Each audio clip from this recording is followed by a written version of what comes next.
All right, we're now joined in studio by Dr. Lindiwe Mvusi, who is the Director in the TB Control and Management Cluster within the National Department of Health. Lindiwe, thank you so much for joining us and a warm welcome to SABC News. Thanks. Tell us a bit more about this drug. How is it different from the previous drugs that we used? Well, this one is a new drug, so it's never been used before, and it was found to be effective against TB, and therefore it was tried through clinical trials, and it was shown to be effective and could actually reduce mortality amongst people with MDR-TB. So since we had a problem with the drugs that we were using to treat MDR-TB, we then took this opportunity to actually get the drug into the country, because we first had to have it registered locally and start using it with patients who have MDR-TB, just to see if it is really going to reduce mortality and improve and cure the MDR-TB. But why did it take the government so long to register this drug, having seen that in other communities such as the European Union, it was quite effective there? Well, it didn't take long, actually. It was fast-tracked. Even now, for us to get it in, it had to be brought in specifically for this, because we do not have a procurement system as yet for the medicines. But the medicines are already here for us to start patients on.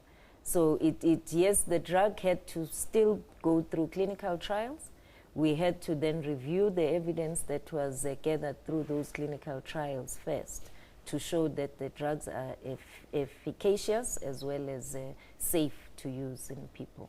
So that work had to be done before we could introduce it. Once WHO released the guidance for use of this drug, we already started with the process of registration. So are we really winning the war against TB? Because now there seems to be an explosion of drug-resistant TB strains in South Africa and other countries in the area, leading to diagnosis of totally drug-resistant TB.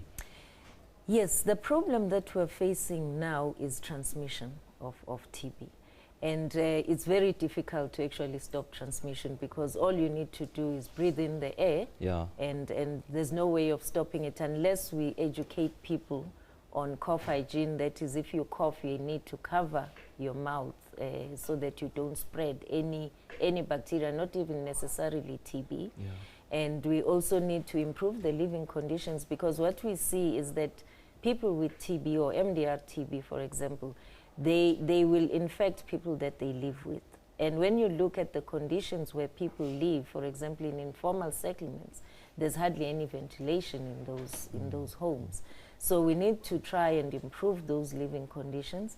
And the other driver is poverty, because if you are poor, you're not eating well, you are likely to get any infection. And again, we've seen that alcohol and substance abuse also drives the susceptibility of getting TB. So we encourage people who have TB actually to even stop smoking or reduce alcohol intake, just so that they improve their immune system as well. Now, Doctor, indulge us on what some of the factors are that contribute to the resistance to TB drugs. Well, first of all, we're using antibiotics to treat MDR-TB. By nature, antibiotics, if they're used over a number of years, they will develop resistance, natural resistance. But what we've also found is that for people who are treated with TB, which is still sensitive to the medicines, if they don't take their medicines regularly, keep interrupting treatment, then you are making it worse, in the sense that the bug tends to develop resistance to those medicines. And then the unfortunate part is, once you have resistance, then you transmit it.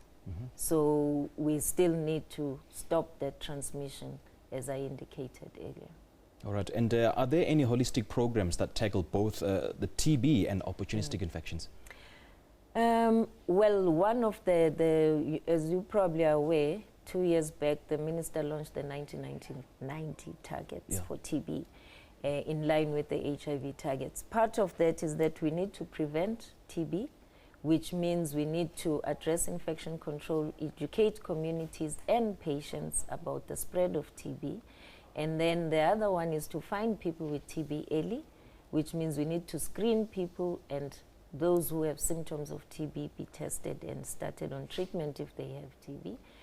The other challenge is that since TB treatment takes a long time, you find that now we lose people whilst they are taking their treatment. They stop whether they feel better and decide that no, they are fine and stop taking their treatment, or for other reasons, side effects and so on. Right. So we need to ensure then that once they start treatment, they continue treatment until they finish. Okay. So that's what those 90s stand for.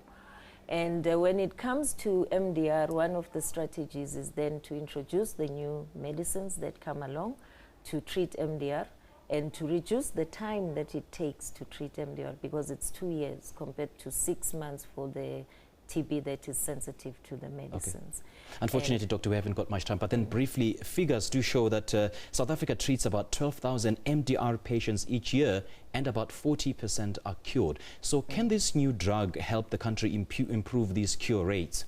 We hope that it will. What we are sure of is that it's going to reduce the number of people that are dying. And some of the studies, as I indicated, have shown that it improves the cure rates for patients.